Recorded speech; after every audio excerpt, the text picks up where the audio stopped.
Reading with your kids. Hey, so great to see you. Come on in. Hi, my name is Jedley, and this is the Reading with Your Kids podcast. We're coming to you from the beautiful neighborhood of Reedville in the southwest corner of Boston, Massachusetts.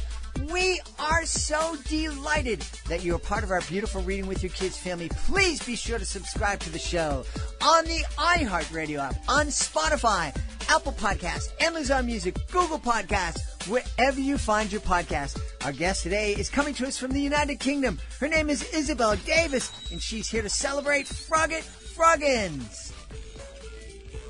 Hey, before our guest comes in, we gave a sneak preview of the Solve It for Kids podcast here on Reading with Your Kids, and it was so popular, it's like spun off. It spun off into its own thing. And my buddy, our dean of all things STEM and STEAM, Jennifer Swanson, is here to tell us a little bit about what's going on with this great new podcast. Hey, Jennifer, what's up? Hi, Jed. Oh, I am so excited about our new podcast. We've been getting some great reviews. Everybody wants to find out what's going on and meet and listen to some of our scientists and engineers. We have done how do you map an underwater forest? Yeah. We have done how do you cut a person in half safely, of course. Yep. Mm-hmm. We have talked about improving your connection with water by going on a water walk, and we have watched Vanessa Brantley Newton create illustrations that come to life. I took a water walk with my amazing niece. We had such a great time. I didn't fall into the water, but it was really, really fun. And I love the fact that all of our guests are giving our wonderful listeners challenges, really fun challenges that they can do together as a family. And that's so cool. Hey, tell everybody where they can find Solve It for Kids, because it's not on the Reading with Your Kids podcast. It's its own thing. So please, if you want to keep listening, go over to iTunes and Apple Podcasts and subscribe. And you can download all 4 of the first episodes that we have, plus listen to all the new ones we have coming out. You can also find on Stitcher Radio and, of course, through our website, solveitforkids.com. Jennifer, thanks so much. Thanks for letting me be part of this awesome podcast. Well, we make a great STEM team, don't you think? Absolutely. All right, join us over at solveitforkids.com. Joining us right now from London and the United Kingdom, she is the author and illustrator of a beautiful new book called Froggit Froggins. Please welcome to the show, Isabel Davis. Isabel, how are you? I'm fine, thank you. I'm fine. I'm very happy to be here on your show. I'm happy to have you here, too. I can't resist. I apologize in advance because I know this is incredibly corny. I do educational magic shows throughout the United States, and they're totally interactive. I bring kids up on stage, and they become the star of the show. And I have to tell you, for the past 30 years, every time I've had a young girl up on stage and I ask her what her name is and she says, Isabel, I always answer by saying, well, I thought you was a girl, but I guess you Isabel. And I never get a laugh. Thank you for being polite and laughing for me. But No, I haven't heard that one. So it's usually Isabel really necessary on a bicycle. Well, before I tell any more horrible jokes, please tell us all about Froggit Froggins. Okay, well, Froggit Froggins is a book about the need for conservation and just taking care of our environment and the consequences of if we don't. And what I wanted to do was to encourage very small children to start recycling and just taking care really of their environment, and the importance of doing that through the plight of poor old Froggit Froggins, who all he wanted to do was dream about his dream pond, a beautiful place where there are lots of flies and moths and lily pads. And he has to struggle until he finds it, which he does. So it highlights really the innocence of animals as well. We often see news items of animals being caught up in trash, especially plastic, that's floating around in the ocean or ponds, and it's so sad to see pictures of animals being caught up in various plastic bits and pieces. So I wanted to write a story about that, highlighting the problems, but in an accessible way. And my hope is that from an early age, children can be aware of the need to recycle and to reduce the use of plastics, and hopefully grow up with that idea and remember as they're growing up the plight of Froggit Froggins and other animals as a consequence, of not looking after our environment. I think that's really important, and I think it's really important to talk to our kids about it when they're young. I mean, that's when we can really help kids embrace that whole idea of conserving the planet, of thinking about using things that are reusable, and to really kind of grow away from our throwaway culture.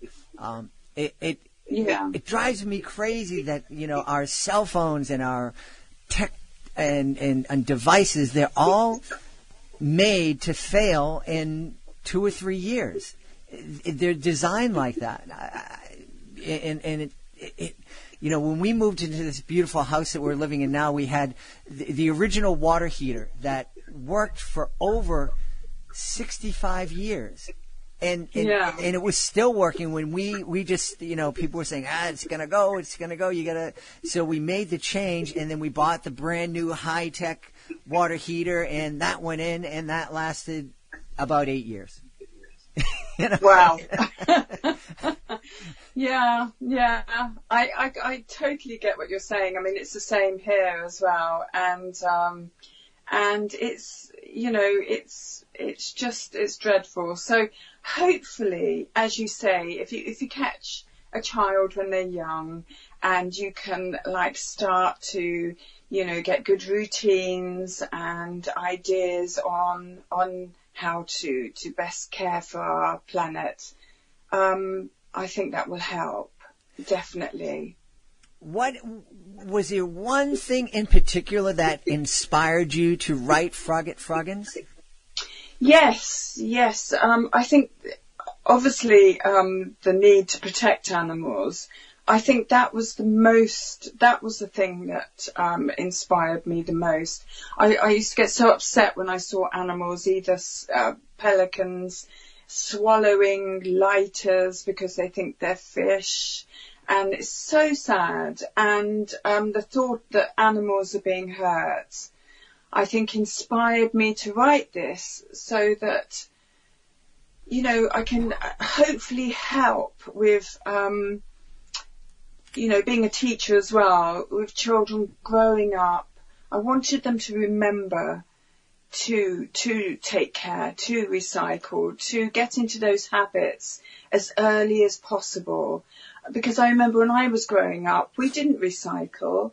And so, it's only in the recent 15, 20 years, that people have been starting to do that. So I think definitely my inspiration was I adore nature. I love animals, and I think the idea, if I can make a difference to help preserve our beautiful planet, then that's great. And if I can do that in a way that's fun, then all the better.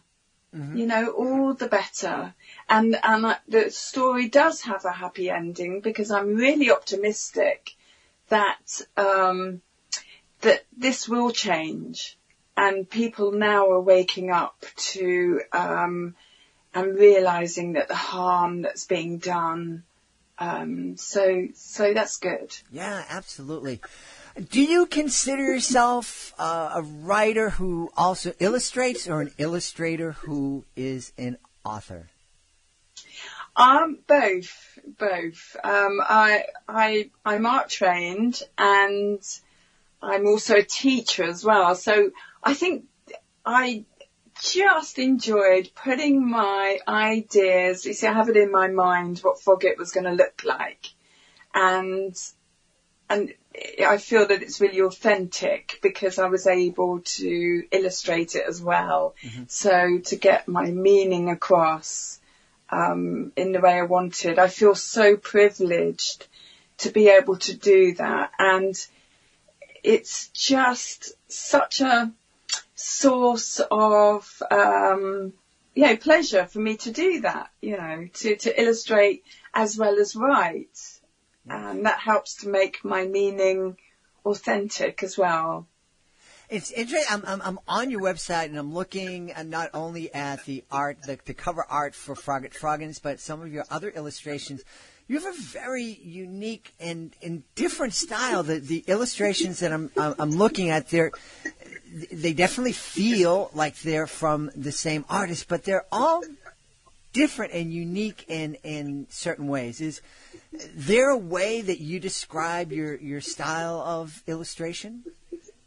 Well, I think they're all so different because the meanings behind them are so different. If you look at the fine art paintings, there's a section there on women, and there I've used collage and mixed media, and it's quite serious but yet an uplifting series. So I've used different techniques to illustrate that. And then I also spent time teaching in the Middle East as well. And you'll see there's a section there on Arabia.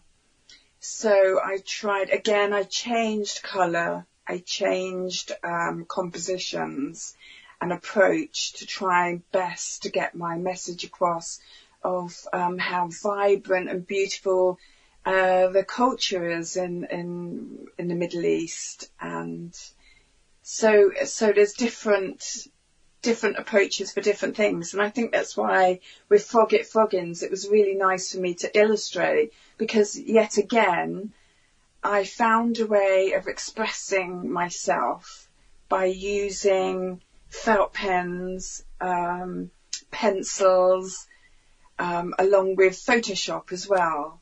Whereas the fine art, I've used oil paints, or I've used mixed media and collage and watercolour. So I just grab really the materials that I like, that I feel inspires the moment. I always love being able to have a chance to kind of dip in and take a peek inside a creative person's mind, whether it's a writer or an artist or a scientist, and what always makes me curious is how do you start when you sit down? You're creating a Froggit Froggins. You were talking about using different tools. Did you set out? Well, I'm going to do a kid's story, and I'm going to use these tools, or as the ideas are coming to you, does that inspire you? Do you suddenly get an urge, I need a paintbrush, or I need a pen, or I need to get over to the computer? Yes, actually, what tends to happen is I came up with the storyboard, and then I planned out the story. And then what I did was, for each of the characters, I thought about how they were going to look, because they all have their own character. So then I did exactly that. I got a large piece of paper and I started creating Froggit's character. And so I used different things. I tried illustrating him with ink, pen and ink. Then I tried felt pens. Then I tried felt pens with coloured pencils. And then I tried all different ways. And then I looked at Froggit. And then I thought to myself, then I chose the medium that I really liked, that I thought best captured his character. So I tried lots of different materials, and that's the joy of art, you know, and having different materials, media, your fingertips really. So yeah. For example, if you look at Froggit, he has a pink flower. Mm-hmm. Now that pink flower I created in a totally different way to Froggit himself.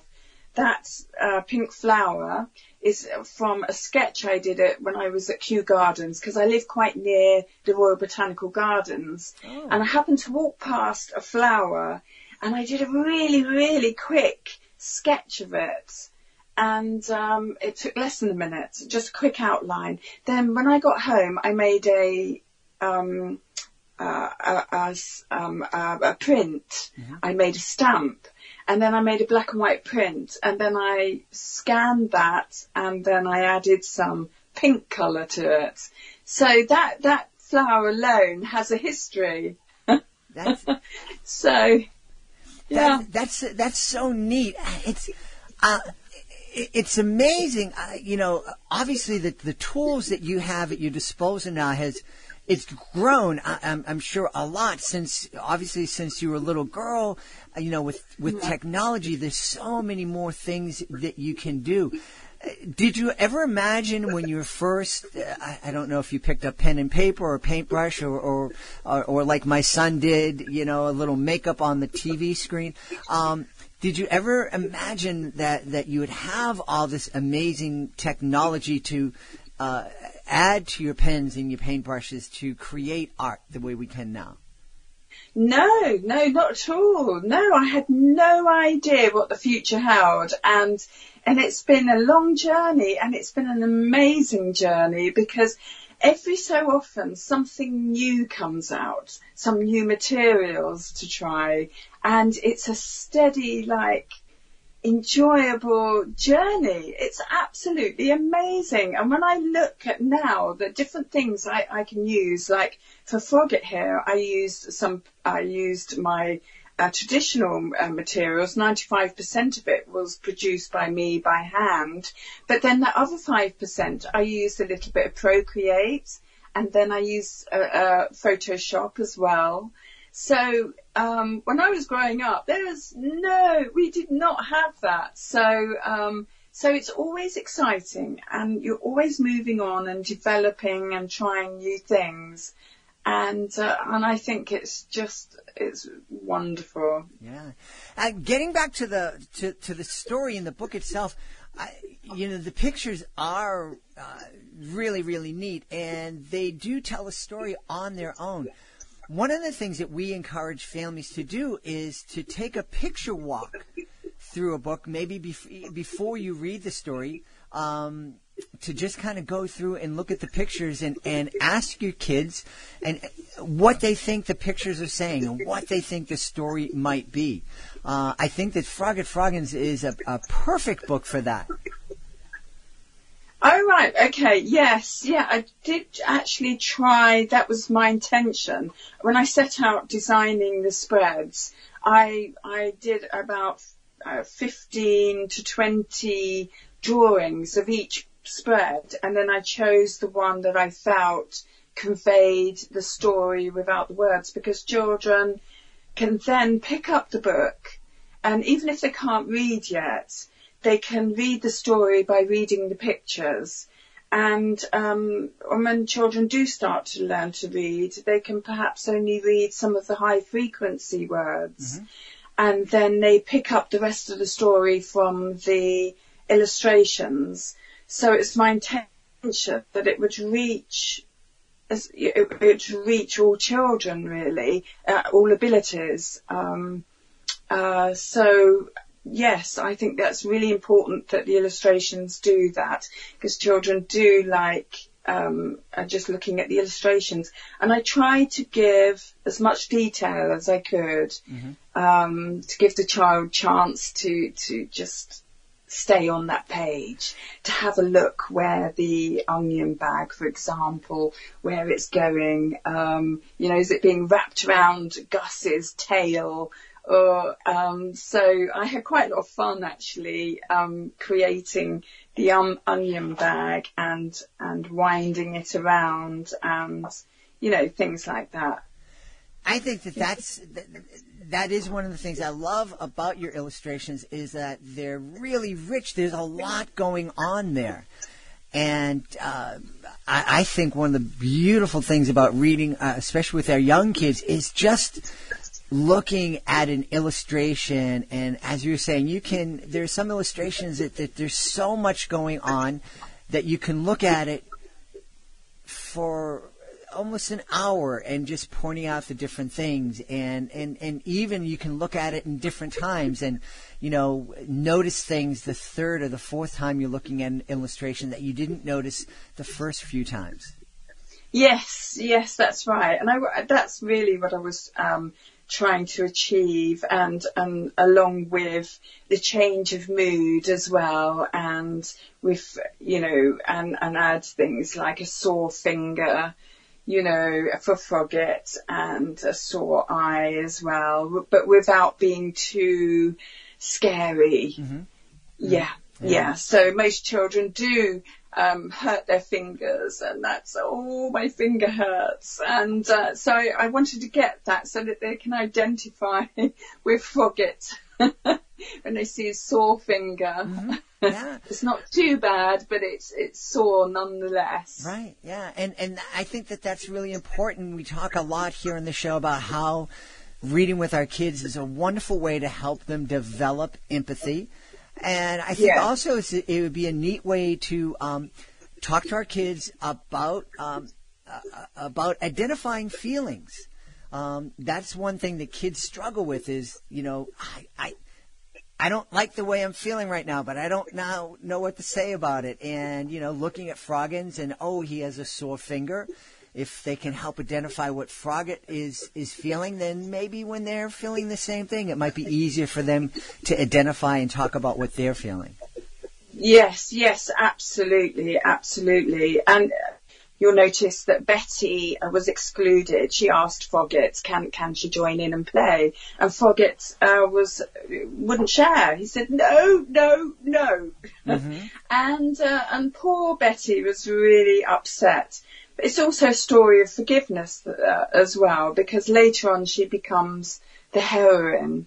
She actually helps to rescue Froggit and Gus and Degsy. So it's a story about being, forgiving. And also with Florrie, I wanted to get the message across that you're never too small to help. Yes. With things like looking after our environment. That's really important, especially for children, because quite often they think, well, what can I do? Mm-hmm. I'm just a small, I'm a small child.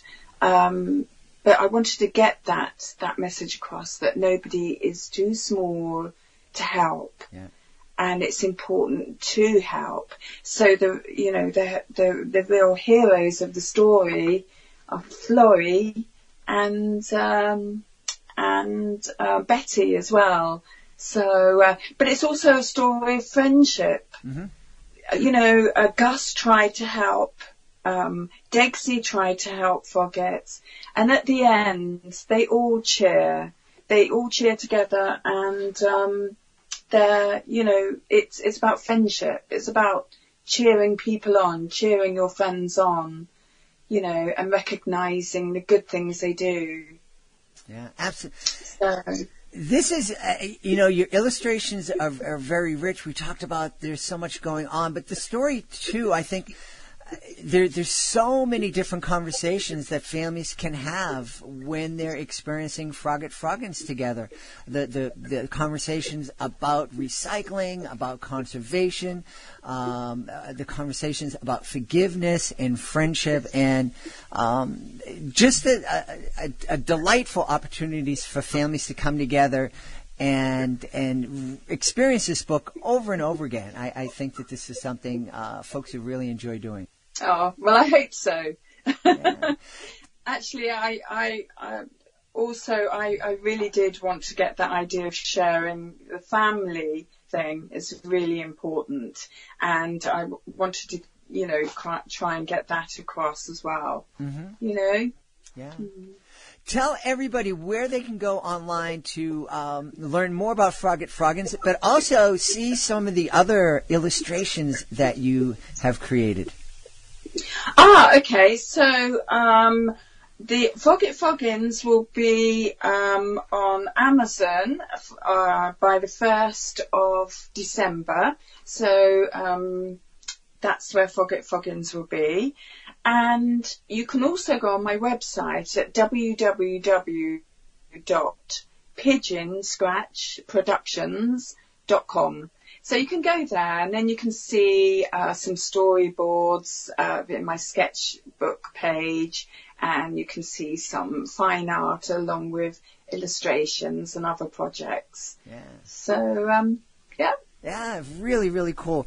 We've had a great time speaking to the author and illustrator of Froggit Froggins, a great book to start the conversation about so many different things, but absolutely start the conversation about conservation and recycling. And we've been speaking with the author and illustrator, Isabel Davis. Isabel, thank you so much for being part of our show. Oh, thank you for inviting me. I've had such a lovely time. Thank you so much. Please be sure to join us for the next edition of the Reading with Your Kids podcast. Our guests will be Jan Sossamer and Andrew Roberts. Funny story, Jan and Andrew collaborated to create If You Go With Your Goat to Vote. Now, like a lot of authors, Jan is the author, Andrew is the illustrator. Like a lot of authors and illustrators, they didn't work side by side. They were assigned to each other by a publisher. The podcast was the first time they met each other. And If You Go With Your Goat to Vote was the first book that Andrew illustrated. And it was really, really fun being in on this meeting, kind of being like the fly on the wall with these two people who created something so special together, had a chance to meet and communicate. That's the next episode of the Reading With Your Kids podcast. We want to encourage you to visit our website, readingwithyourkids.com. Sign up for our newsletter. Check out our merch. Read all about our Certified Great Read program. Find the next great book to add to your family library. That's readingwithyourkids.com. I want to thank the folks who made today's show so wonderful. Chris, I want to thank the author of Froggit Froggins, Isabel Davis, for being our guest today.